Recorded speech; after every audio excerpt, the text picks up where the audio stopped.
Hi, I'm Jo. I'm an over 50s solo cruiser. I'm an introvert, but I also happen to be a clinical psychologist.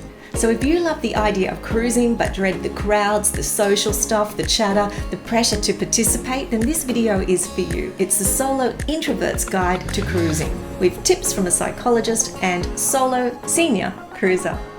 So on the solo cruises I've been on, the other solo cruises that I encounter seem so chatty, confident, social, and they always seem ready to mingle. That is not me. Even walking into the solo meetups is overwhelming for me. I mean, I know everyone there is in the same boat as me, pardon the pun. They're in the same position. They're there solo and they're there on their own to meet other people. But for me, it is a pressure that only other introverts perhaps can understand. Introverts will crave their own space, their own time. They need the peace and the quiet. And these are real challenges on a cruise ship where there are people everywhere. And that can make the journey really exhausting for some. So here's what solo introverts often face in this video, and the strategies and the insights that I will present to you as a solo traveler, but also as a psychologist, so that you can enjoy every wave of your journey. Challenge 1. Needing space but feeling crowded. Ever been on a sunbed or in a restaurant and someone sits too close? Then they start talking and all you want is peace. On my first morning coffee, it happened to me and I felt boxed in and I felt anxious and obliged to be social. So here's the tip. Having a personal bubble is key for introverts to recharge. I find quiet corners like an upper deck or maybe the library as being essential parts of cruising. Bringing a book, a journal, or even headphones to signal to others that you need your space is something I not only do on cruises, but in my day-to-day life. Challenge 2. Feeling judged for being alone. Sitting alone can trigger that uncomfortable feeling that everyone is noticing or silently judging you. Now, even if they aren't, and they probably aren't, that mental energy can be draining. It erodes your self-confidence, and introverts will often avoid or escape so that they don't feel that discomfort. So the tip: engaging your mind with a journal, a sketchbook, a camera. I mean, I often use my iPhone, not always the best, but it's grounding and a cognitive buffer. It just reduces that self-consciousness while allowing you to be fully present in the moment. So try not to use it the whole time. Use it so that you can get comfortable and then slowly remove that buffer. Challenge 3. Not feeling normal or social like others seem to be. Watching other cruisers effortlessly chat or join in activities can make you feel out of place, like you're abnormal or like you're missing out or not social enough. The tip: introverts recharge through intentional solitude. Embrace your own rhythm and notice small joys like a sunrise over the ocean or your first sip of coffee on the deck.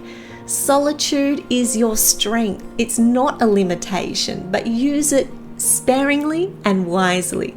Challenge 4. Feeling left out of groups. Now, this is a big one on cruises. Sometimes you see a fun activity and you wonder, how do I join in? Or even if it's worth trying. Large meetups can feel overwhelming and very intimidating. The tip: start with small, low-pressure options. Creative workshops are great because a lot of people, even if they're couples, will go on their own to these kind of workshops.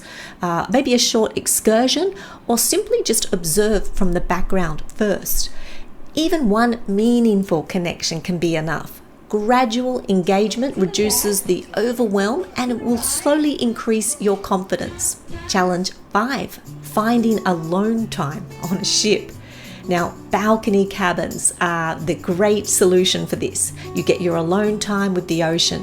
But you may, like me, not have enough money to get a balcony cabin, and you may have to resort to an inside cabin. You don't want to isolate there.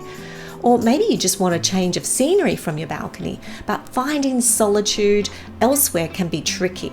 Your tip is to create your own escape. Early morning walks around the ship track or finding quiet corners on the deck allow you to recharge. But moving your body in a low pressure way releases stress and keeps your energy balanced, which is particularly important for introverts. Maybe suss out the quiet spaces when you first get on the ship before all the passengers arrive. I found a beautiful helicopter pad on one of the ships I was on and no one went up there. I would often retreat there to recharge. Challenge 6. Low confidence to join activities.